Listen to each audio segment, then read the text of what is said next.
Bismillahirrahmanirrahim. Assalamualaikum warahmatullahi wabarakatuh. Yang terhormat dosen pengampu Bapak Komarudin MPD. Perkenalkan, saya Ita Wahima, mahasiswi program studi pendidikan agama Islam Fakultas Tarbiyah Institut Agama Islam Hamzah Wadi, Nahdlatul Ulama Lombok Timur. Pada video kali ini saya akan menyampaikan materi terkait hakikat manusia perspektif Islam.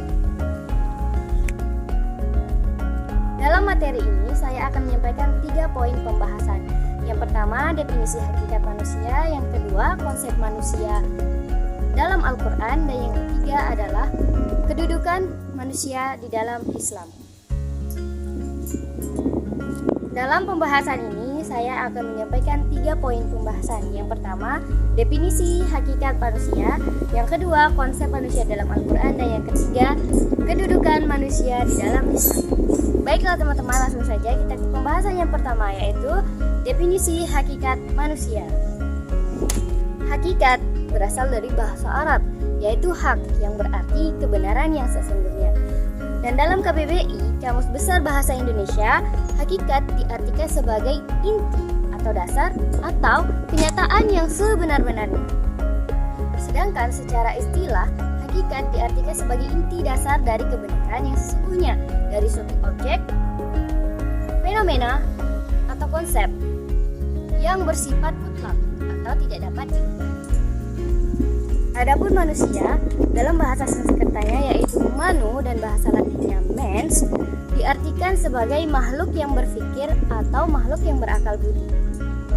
Dan dalam KBBI, manusia diartikan sebagai makhluk yang berakal budi atau makhluk yang mampu menguasai makhluk lain. Sedangkan secara istilah, manusia merupakan sebuah konsep, gagasan, dan realitas dari sebuah kelompok maupun individu.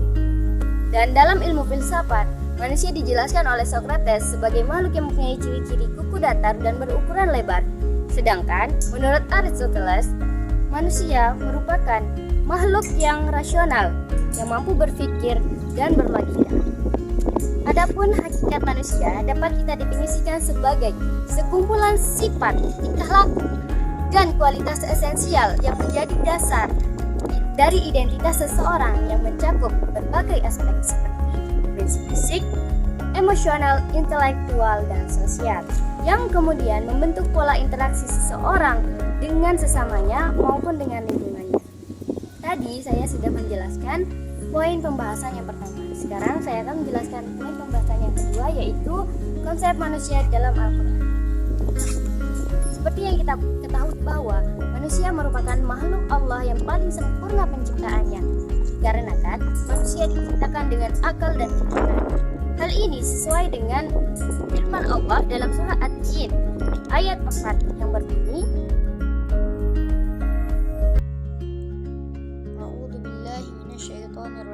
Bismillahirrahmanirrahim. Laqad khalaqnal insana fi ahsani taqwim. Yang artinya, sungguh kami benar-benar telah menciptakan manusia dalam bentuk yang sebaik-baiknya.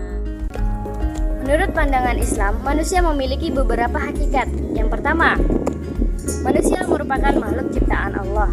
Yang kedua, manusia merupakan makhluk yang mandiri dan mempunyai rasa kebersamaan. Dan yang ketiga, manusia adalah makhluk yang terbatas. Meskipun manusia diciptakan dengan sempurna, tetapi Allah juga memberikan keterbatasan terhadap mereka supaya menghindari mereka dari sifat sombong dan berbangga diri. Adapun istilah-istilah manusia di dalam Al-Quran. Yang pertama ada al-bashar. Al-bashar merujuk pada sifat biologis manusia seperti makan, minum, lapar, dan lain-lain. Dan yang kedua ada al-insan. Al-insan, manusia dikatakan al-insan dikarenakan manusia merupakan makhluk yang mempunyai hati nurani atau yang mempunyai jiwa spiritual, yaitu berperasaan. Yang ketiga ada an-nas.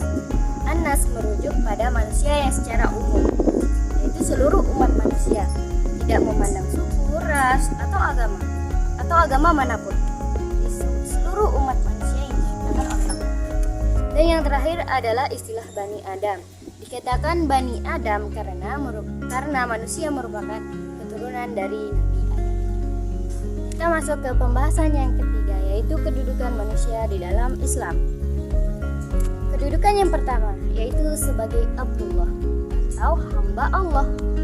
Menurut Musa Asy'ari, ia menjelaskan bahwa esensi manusia menjadi hamba Allah berupa ketaatan, kepatuhan, dan ketundukan yang semuanya itu hanya layak diberikan kepada Tuhan yang Maha Esa, yaitu Allah Subhanahu wa Ta'ala. Maka daripada itu, manusia sebagai hamba Allah harus berupaya untuk selalu taat, patuh, dan tunduk terhadap segala macam perintah Tuhan dan berusaha untuk menjauhi segala larangannya. Kedudukan yang terakhir adalah menjadi khalifah di bumi atau menjadi wakil Allah. Hal ini berdasarkan pada dalil Al-Quran pada surah Al-Baqarah ayat 30 yang berbunyi, Bismillahirrahmanirrahim. Wa idza qala rabbuka lil malaikati inni ja'ilun fil ardi khalifah qalu ataj'alu fiha man yufsidu fiha wa yasfiku ad-dima' wa nahnu nusabbihu bihamdika wa nuqaddisu lak qala inni a'lamu ma la ta'lamun. Yang artinya, ingatlah ketika Tuhanmu berfirman kepada para malaikat, sesungguhnya aku hendak menjadikan seorang khalifah di bumi. Mereka berkata, mengapa engkau hendak menjadikan khalifah di bumi itu orang yang membuat kerusakan padanya dan menumpahkan darah? Padahal kami senantiasa bertasbih dengan memuji engkau dan mensucikan engkau. Kemudian Allah berfirman, sesungguhnya aku mengetahui apa yang tidak kamu ketahui. Kata khalifah berasal dari bahasa Arab, yaitu pengganti atau wakil. Sedangkan secara istilah, khalifah merujuk pada seorang individu atau sekumpulan individu yang ditunjuk sebagai pemimpin untuk melaksanakan tugas tertentu yang diberikan oleh Allah Subhanahu wa Ta'ala. Kedudukan manusia di muka bumi mengisyaratkan bahwa perlunya manusia untuk menegakkan sikap moral dan etikanya dalam melaksanakan fungsinya sebagai khalifah di bumi. Karena itulah Allah memberikan fitrah kepada manusia berupa akal, hati, dan jiwa agar mampu melaksanakan tugasnya sebagai khalifah. Sekian video dari saya, mohon maaf apabila ada salah kata maupun kekeliruan. Wassalamualaikum warahmatullahi wabarakatuh.